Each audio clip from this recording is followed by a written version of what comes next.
Sallallahu ala Muhammad,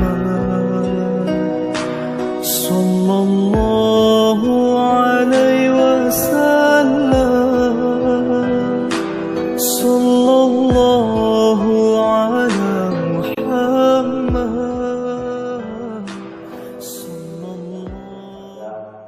Memberikan kita kesehatan, kekuatan, iman dan Islam, sehingga kita berkumpul kembali bersama-sama. Selawat dan salam semoga disampaikan kepada junjungan kita Nabi Muhammad Rasul pilihan Allah Nabi Muhammad Sallallahu Alaihi Wasallam. Mudah-mudahan kita selalu berselawat kepada beliau serta akhir hayat beliau. Amin ya rabbal alamin. Nabi Muhammad Sallallahu Alaihi Wasallam bersabda, "Laisa ala ahli la ilaha illallah, laisa ala ahli la ilaha illallah wahsyatun fi kuburihim wala fi nusurihim." Bagi mereka yang mengucapkan la ilaha illallah, tidak usah takut akan kejahatan dalam kubur. Bagi mereka yang mengucapkan la ilaha illallah, tidak usah takut akan kejahatan dalam kubur dan kejahatan pada waktu berkumpul di padang mahsyar. Bagi mereka yang mengucapkan la ilaha illallah, tidak usah takut akan kejahatan dalam kubur dan kejahatan pada waktu berkumpul di padang mahsyar. Satu riwayat hadis kata Rasulullah, "Maqala la ilaha illallah wa mukhlishan dakhala jannah." Barang siapa yang mengucapkan la ilaha illallah dengan ikhlas,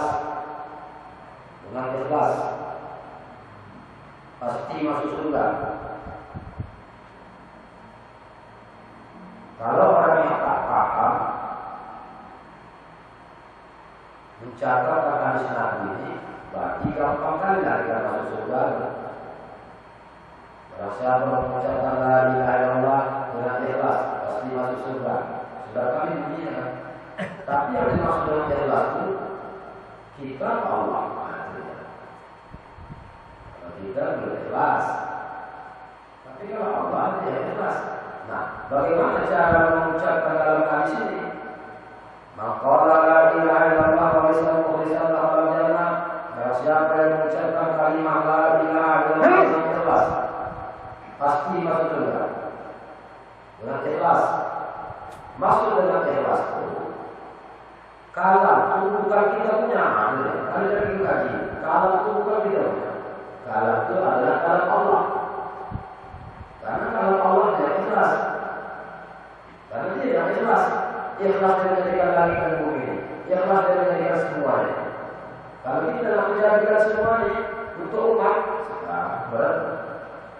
Kita lah kita ada semua jalan makan. Kita yang dilayani setiap saat, bukan setiap hari, setiap saat. Berarti setiap saat itu setiap detik, satu yang kita kita lihat, tidak bisa. Kalau macam mana kita. Tapi kalau Allah, jadi mengambil hadis seperti itu ya. Makanya jangan mengatakan kalau kita berpikir itu Astagfirullahaladzim, itu kunci. Istighfar itu kunci itu. Astagfirullahaladzim dulu buka. Jangan hanya dulu saja. Jangan hanya dulu saja. Apa lagi itu? Kalau masalah pahala, tak ada.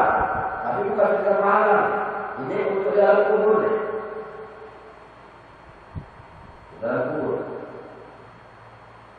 Jadi amal buka mutia itu gimana? Kalau betul diamalkan dengan ilmu yang telah diajarkan guru, dengan mengucapkan la ilaha illallah, maka rasa takut akan kejahatan di alam kubur. Takut dia lagi akan kejahatan di alam mahsyar. Kenapa? Karena dia ditemani oleh Allah. Belum zikir la ilaha illallah. Astagfirullah.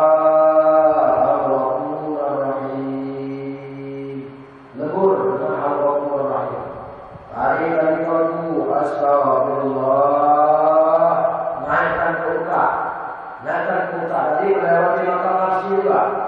Bukan hanya melewati nafsi itu bukan. Istighfar juga. Astagfirullah. Al-Ghafurur Rahim. Lebur dosa-dosa. Maka kalau dah masuk di lebur dengan dosa-dosa itu, maka kata Rasulullah, bagi mereka yang mengucapkan la ilaha illallah, tidak usah takut akan kejahatan dalam kubur dan kejahatan pada waktu berkumpul di padang mahsyar. Maka dalam kitab Mutiara Rasulihim Imam An-Nawawi, apa kata Imam An-Nawawi dalam kitab Mutiara Rasulihim, ada 7 kelompok yang mendapat naungan dari Allah. Ada 7 kelompok. Apa yang 7 kelompok itu? Salah satunya orang yang berzikir sampai dia menangis meneteskan air matanya. Kenapa dia nangis? Menangis itu bukan hanya dia menyesali perbuatan yang salah, tapi dia menangis karena rindu dengan Allah. Beda kan? Kita nangis banyak melakukan dosa. Nangis kita banyak melakukan salah segala macam, tapi jadilah untuk mengulang taubat. Tapi yang diinginkan oleh Allah itu menangis kepada kita karena kita pertama takut kepada Allah dan kedua rindu kita dengan Allah. Rindu akan bertemu dengan Allah. Maka dalam hadis yang satu lagi kata Rasulullah, Zakirullah fil ghafilin kasajaratil hadrati wasati hasib. Orang sedang berzikir seperti pohon yang rindang di tengah-tengah pohon yang kering. Orang berzikir. Orang yang sedang berzikir seperti pohon yang rindang di tengah-tengah pohon yang kering. Dalam satu riwayat hadis Nabi, orang yang ingat kepada Allah atau orang zikir kepada Allah adalah laksana orang yang hidup di tengah-tengah orang yang mati. Orang yang selalu ingat kepada Allah adalah laksana orang yang hidup di tengah-tengah orang yang mati. Nah, apakah orang yang sudah zikir dia selalu ingat kepada Allah, tapi zikirnya bukan la ilaha illallah lagi ya? Zikirnya bukan la ilaha illallah lagi. Kalau la ilaha illallah lagi itu berarti dia pasti menyebut. Ini dia harus ingat. Bagaimana cara zikir itu? Itu tadi zikir hobi. Allah, Allah, Allah, Allah, Allah. Terus saja. Tak ada hati-hati. Walaupun dalam keadaan bercakap, tapi tidak dalam keadaan bercakap juga kita harus lipatkan lidah kita tidak. Kenapa harus lidah kita? Nahan nafas. Bukan sedap. 2 menit hari kita menahan nafas itu dikir hobi kerja 2 orang. Coba dihitung. 1 menit itu 60 detik. Kita tahan. Bukan dikeraskan badan itu. Bukan dikeraskan badan itu, dilembutkan badan. Biar masuk asma Allah di qalbu. Allah, Allah, Allah, Allah, Allah, Allah, Allah,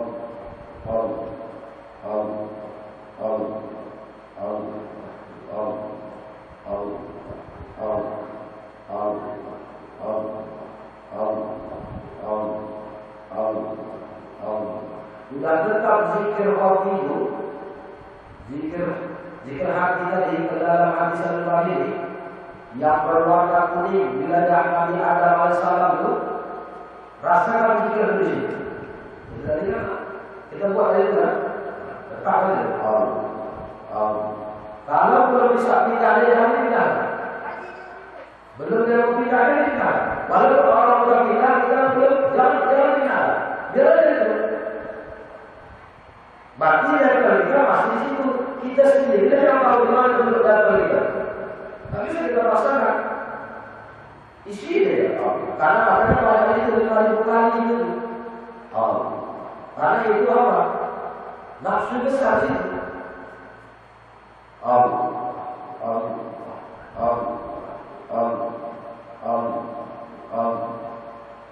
Tahan nafas, hembus, buang pakai hidung, mulut tak boleh dibuka, buang pakai hidung, tarik, pakai hidung juga, tahan pakai, supaya orang yang ingat kepada Allah itu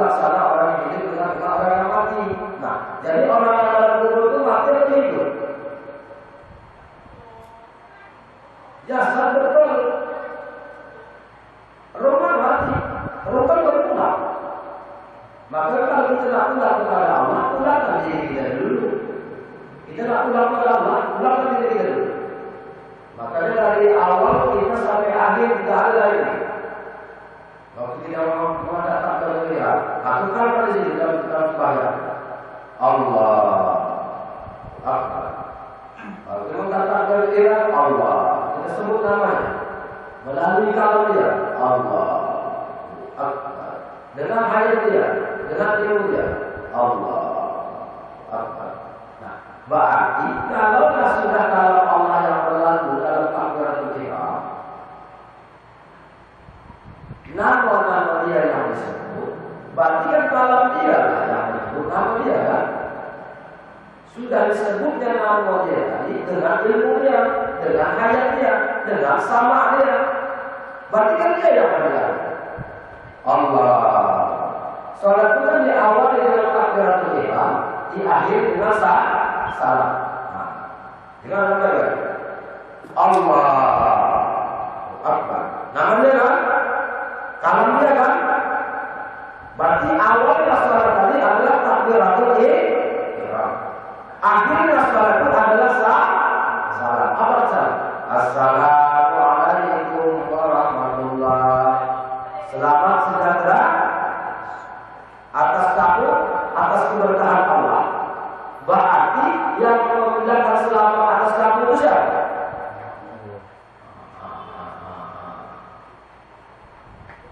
Yang mengucapkan selamat atas kita itu siapa?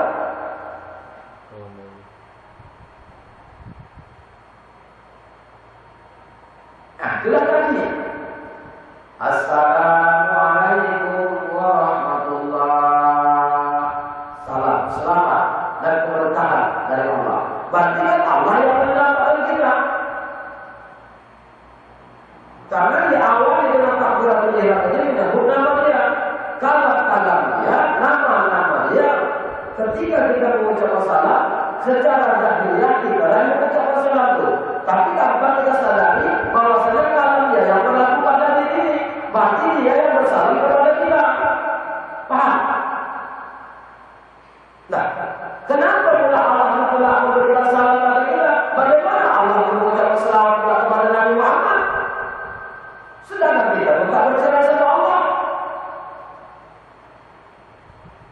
Jadi kalau dapat ilmu ini dirangkaikan, ini diamalkan, maka kata Rasulullah yang dibilang tadi, barang siapa yang mengucapkan laisa ala la ilaha illallah wa syakuru min umurihi wa la min nuzurihi, bagi mereka yang mengucapkan la ilaha illallah tidak usah takut akan kejahatan dalam kubur dan usah takut akan kejahatan di alam mahsyar. Rasul takut karena semua yang ada dalam kubur itu adalah makhluk Allah juga.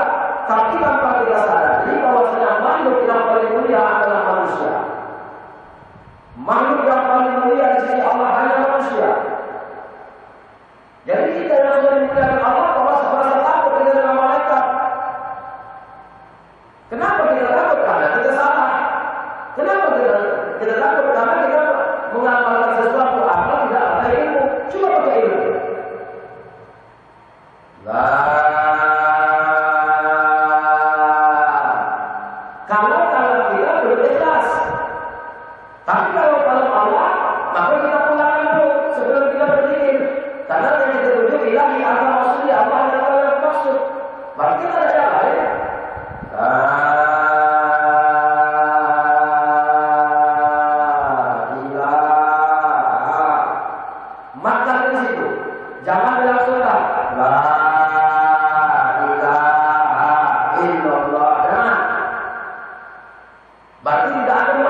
itu hadis dalam riwayat Ibnu Hibban. Tafakur sesaat. Renungkan arti tafakur itu bahwasanya aku ini punya hak Allah. Kalau tidak memberikan ini ada hal yang tahu. Berarti ketika kita mengucapkan kalimat la ilaha illallah, berarti kan kalau tidak, berarti kan kalau Allah itu membersihkan diri kita.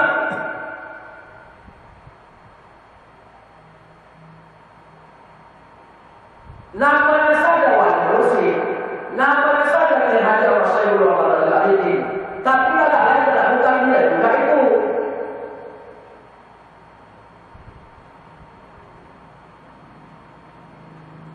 Karena kita itu tak ada. Mana ada kita? Dulu ada, sekarang ada, besok. Berarti kita tidak kenal kan, tak ada apa kan? Kencang pun zikir kita, tapi tidak ada tasbihnya tak jadi. Mesti dia tasbih. Setiap zikir kita walaupun ratusan kali kita zikir mesti ada tasbih. Apabila tidak ada tasbih, tapi kita tidak bersama kita dengan Allah, mesti tasbih. La ilaha. Maka di situ, karena di situ sudah mengumpulkan dosa dari situ. Coba dilakukan. Dikali kalimat lalu dengan kalam dia, bukan kalam kita. Dia yang memandangkan makhluk, bukan kita. Baru ikhlas. Jangan kita lagi yang memandang. Kalau kita memandang, ada kepada tangan kita. Kalau dia yang memandang, maka dimakhluk. La ilaha. Maka di situ, jangan kita tarik la ilaha illallah. Jangan.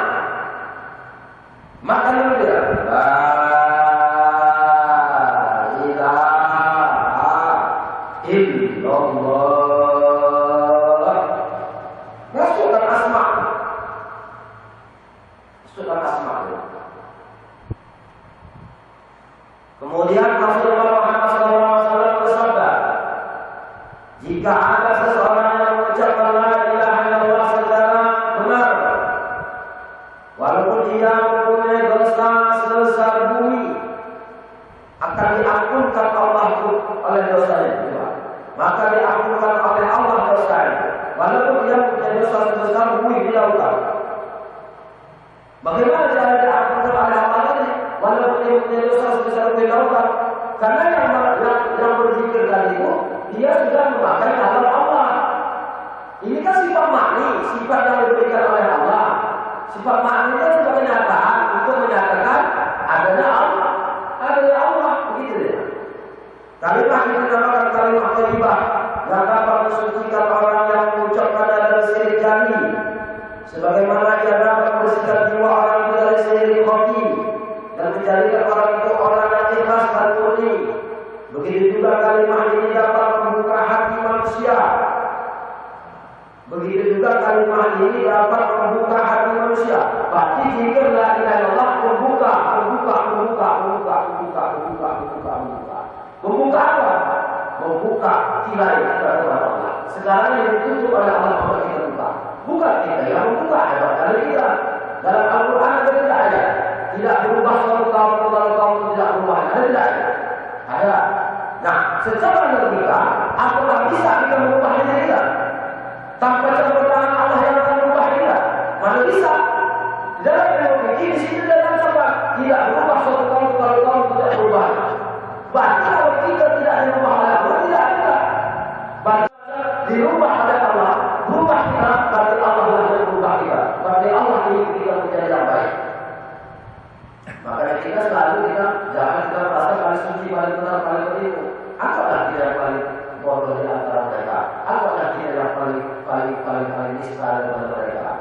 Jangan kita beranggap kita yang rutin, paling Jumat, belajar, kita zikir, kita sembahyang, kita puasa, kita merasa kita ada. Allah marah seperti ini. Allah marah. Di dalam Quran surah Al-Jumu'ah, Allah Subhanahu wa taala berfirman, yang artinya barang siapa yang membuka dadanya untuk Islam, barang siapa yang membuka dadanya untuk Islam,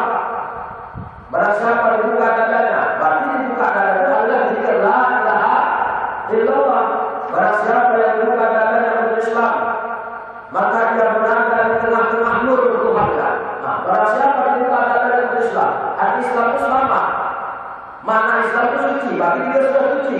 Setiap sudah suci pasti selamat. Maka kata Allah di Al-Quran, Al-Quran surah Al-Quran ayat 22. Barang siapa yang membuka dadanya untuk Islam, maka dia berada di tengah-tengah nur Tuhan. Berarti kita berada di tengah-tengah nur Allah. Nur Allah.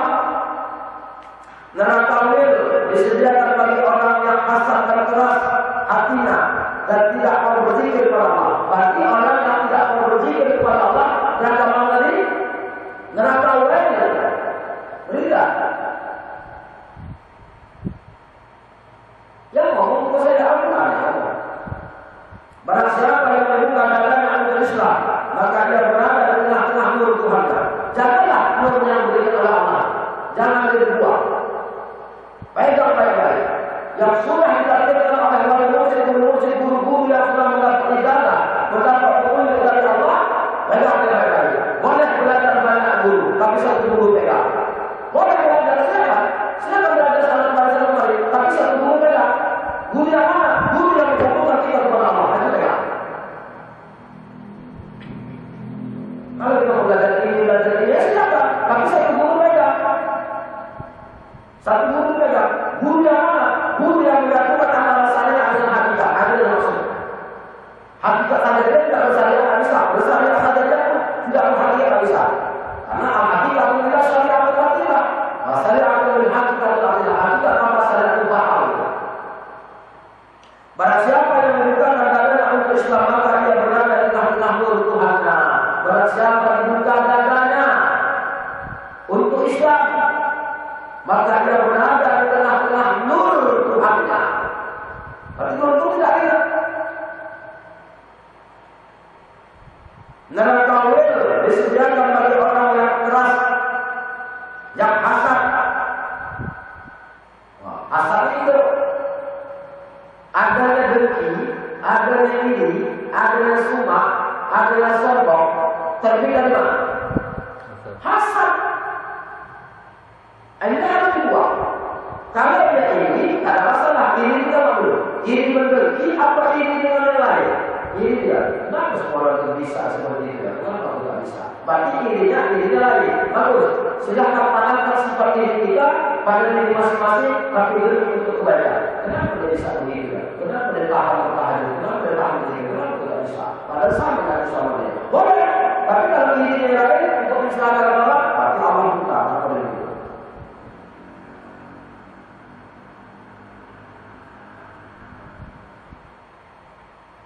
Kalimah la ilaha illallah itu mengkarunia.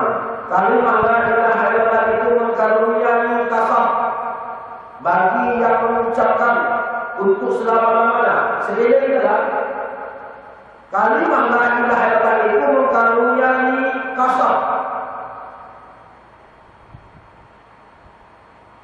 Berarti kasab itu apa itu kasab? Makanya orang yang sudah la ilaha illallah itu hati-hati kita sama dia. Jangan tak dia. Biarlah di mana dia. Asal dia nanti kita terbalik. Karena dia sudah bersatu dia kepada Tuhannya. Kita bersatu dengan nafsu. Dia sudah bersatu pada Tuhannya. Dia tak ada lagi kita urusan ini, kita urusan ini. Yang penting la ilaha. Karena dia sudah dia sudah lain. Ilahi anta maksudi. Ya Allah. Walillah kamu diridho dan mencari Allah. Mau datang mau tidak orang dia tidak masalah. Karena dia mencari ilahi anta. Berarti kalau dia bertuju kepada orang banyak baru dia semangat tidak mau begitu. Berarti tujuannya selain daripada Allah tidak. Mau banyak mau sikit tidak ada urusan dia. Karena pada hakikatnya dia tidak ada. Jadi kenapa dia harus ambil pusing? Betul? Karena dia tidak ada. Karena dia tidak ada. Di manusia itu ada. Kenapa dia harus mengambil sesuatu kesimpulan mesti banyak orang, sedikit orang mati, begini, banyak orang mati, tak mau begitu. Berarti dia tujuannya berkali seperti itu. Kalimah la ilaha illallah itu mengkaruniai kasab bagi yang mengucapkan untuk selama-lamanya. Di samping mengkaruniai sifat sidik, berarti benar, ikhlas, ilmu laduni, ada yang tidak. Kalau kita nak belajar, sampai mana sanggup kita untuk belajar? Mana rekam memori kita? Kita makin lama kebutuhan banyak, makin lama fisik kita lemah, makin lama kita sudah tua. Banyak yang kita pikirkan. Makanya kita juga kepala rumah tangga, kita juga orang suami, kita juga dari ayah anak-anak. Kan banyak yang kita pikirkan masalah untuk dunia, makan dia, minum dia, sekolah dia, nanti dia. Tapi kalau kita memikirkan ini, maka kata Allah, apabila kau amalkan suatu amal yang sudah diberikan, satu ilmu yang sudah diberikan, maka Allah akan mengajari ilmu yang tidak kau ketahui nanti. Berarti seseorang itu belajar kepada Allah. Pada Allah, makanya kita heran kalau kita dalam satu perjalanan nampak diberikan oleh Allah petunjuk yang tidak bertentangan dengan syariat, berarti itu datang dari Allah. Tapi apabila bertentangan dengan syariat, berarti itu bukan datang dari Allah, melainkan datangnya dari setan. Ingat, sesuatu hal yang datang dari Allah itu apabila dia bertentangan dengan syariat, maka itu bukan dari Allah. Tapi apabila dia tidak bertentangan dengan syariat, maka itu adalah datang dari Allah. Ingat, ada. Saya rasa saya yakin kalau kita semua ini pasti melakukan hal seperti itu. Pasti. Tak mungkin tidak. Cuma kadang-kadang tak kita sadari. Ada kadang-kadang itu. Tapi kita lakukan, ternyata tidak. Makanya kita sering bercakap-cakap sama Allah. Jadi kalau didengar orang tadi, jangan bercakap-cakap sama Allah. Wa nahnu aqrabu ilaihi min hablil warid. Aku lebih hampir daripada lain. Bercakap-cakap dengan Allah. Apalagi dengan Allah. Malas sekali kita bangun tahajud, duduk merenungi. Duduk 5 menit dia dah duduk. Makanya tadi itu ulang-ulang. Bagaimana kita tanya Allah? Sekarang aku di mana Allah? Berarti kita ni sekarang ni sedang mau menyeberang jalan. Kita ni sekarang ni sedang menyeberang jalan. Orang yang sedang menyeberang jalan, kata Imam Samsuddin Al-Qurtubi dalam kitab Al-Sirah, tak mau dalam tengah jalan itu. Dia harus cepat. Berarti kita ni sekarang ni sedang menyeberangi jalan. Ada satu tujuan yang kita tuju. Apa itu? Alam akhirat. Akhir daripada kehidupan. Maka dalam hadis tadi, cobalah kita merenungi. Buat ikhtibar kita, awal kita, kakak kita, baru berpulang beberapa bulan tadi. Dan malam ini adalah malam pertama dari alam kubur. Sendiri jadi kamu. Pohon beragam di pinggir laut dan hubungannya dimakan ikan. Kalaulah datang malaikat maut, ilmu apa yang dipergunakan? Anak nelayan pergi ke laut membawa ukat menangkap ikan. Kalaulah datang malaikat maut, ilmu hakikatlah yang dipergunakan. Kalau memang basah lidah dengan zikrullah, amalahnya. Maka guru rohani itu jangan tinggalkan. Pesan saya gitu. Karena begitu dulu pesan saya dulu. Guru yang memastikan ilmu kita kepada Allah itu dengan amal kita itu tak bisa. Baik. Jadi itu saja jam 10 ya. Mudah-mudahan tak ucap yang bernama Sufiah di hari Muhammad Yusuf, Allah berikan kemudahan dalam kuburnya, Allah lapangkan kuburnya, Allah tempatkan dengan sebaik-baik tempat. Tapi dari Allah itu Allah pernah kita lihat orang yang selalu mengucapkan kalimat la ilaha illallah itu Allah akan harapkan dasarnya tidak neraka. Ada hadisnya ada. Inna Allah ta'ala rahma'al-nar maqala la ilaha illallah yang bagi tidak ada wajah. Ini pegang bagi kita iwan-iwan orang-orang mereka pegang hadis baik-baik. Inna Allah ta'ala harrama-'alan-nar maqala la ilaha illallah yang bagi tidak wajah. Bahwasanya Allah Ta'ala itu mengharamkan api neraka menjilati orang yang berkata la ilaha illallah yang ditujukan hanya kepada Allah SWT. Yang ditujukan kepada Allah SWT. Bukan kita yang menunjukkan, yang ditujukan kepada Allah SWT. Berarti bagaimana menggali itu? Barang siapa bahwasanya Allah Ta'ala itu mengharapkan akhirat menjilat orang yang berkata la ilaha illallah, yang ditujukan hanya kepada Allah SWT. Yang ditujukan, yang menunjukkan dari siapa? Yang menunjukkan siapa? Yang ditujukan siapa? Itu namanya tasawuf. Kalau orang yang sampai itu situ, cuma pelan. Pelan-pelan. Saya rasa kalau lagi pelan-pelan. Kenapa saya buka hari tadi seperti ini? Untuk memaafkan kita. Kita akan mati. Akan antara kita ke siapa? Wallahualam. Tapi kalau kita peganglah kalimat la ilaha illallah, jangan tinggalkan tauhid. Jangan tinggalkan, karena ini adalah amalan yang sampai ke hadirat Allah. Pegang baik-baik kalimat la ilaha illallah. Pupuk baik-baik. Siram baik-baik. Kalau sudah kita nanti terlena dengan yang lain, zikir la ilaha illallah itu malas. Kalau sudah kita malas, berarti kita nanti akan lebih hina lagi kita daripada hewan. Kita sudah naik derajat, bisa turun. Kita makolah si Abu Qadir wali saja dia, pangkat dia wali, dicabut tingkat wali. Apa yang kita? Jadi demikian. Barakallahu wa lakum. Wassalamualaikum warahmatullahi wabarakatuh.